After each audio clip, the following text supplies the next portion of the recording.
আমার দুই মেয়েকে নিয়ে পাচ্ছি না।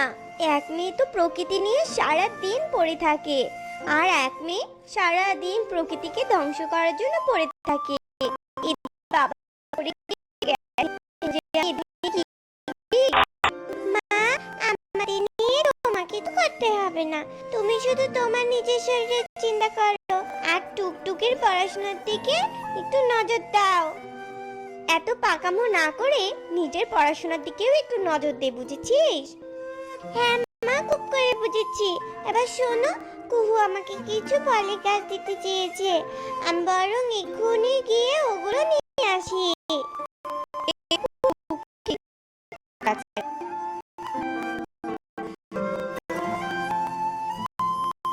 আর ফুলের চারাই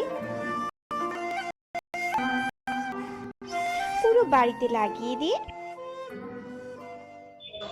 নিজের ঘরে গিয়ে পড়তে বসে। এদিকে টুকটুকি খেলা শেষ করে বাড়ি ফিরে আসে।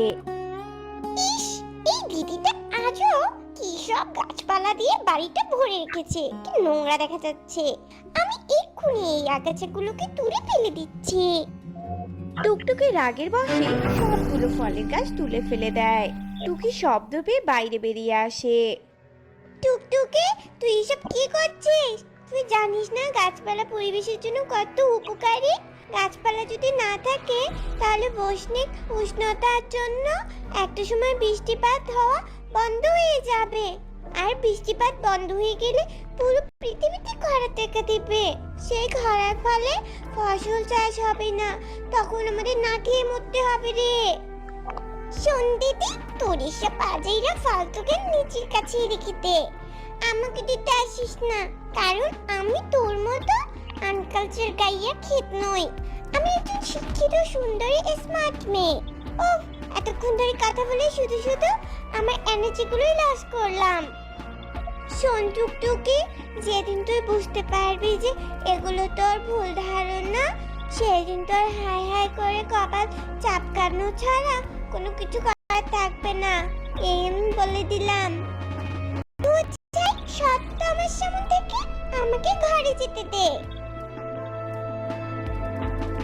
টুকটুকি টুকিকে ধাক্কা মেরে সরিয়ে দিয়ে নিজের ঘরে চলে যায়। ছোট বোনের এমন আচরণে টুকি অনেক কষ্ট পায়, কিন্তু সেগুলোকে গায়ে না মেখে টুকি আপন মনে নিজের কাজ করতে থাকে। এভাবে দেখতে দেখতে রাত হয়ে আসে, সবাই ঘুমিয়ে পড়ে। এরপর দেখতে দেখতে সকাল হয়। মা, আমি আজ পূর্বের জঙ্গলে যাব, শুনেছি ওখানে নাকি অনেক পাখি বিপদে আছে। যদি সম্ভব হয় আমি ওদের আমাদের এই জঙ্গলে নিয়ে আসব। আমাদের এখানে তো কোনো সমস্যা নেই, তাই না?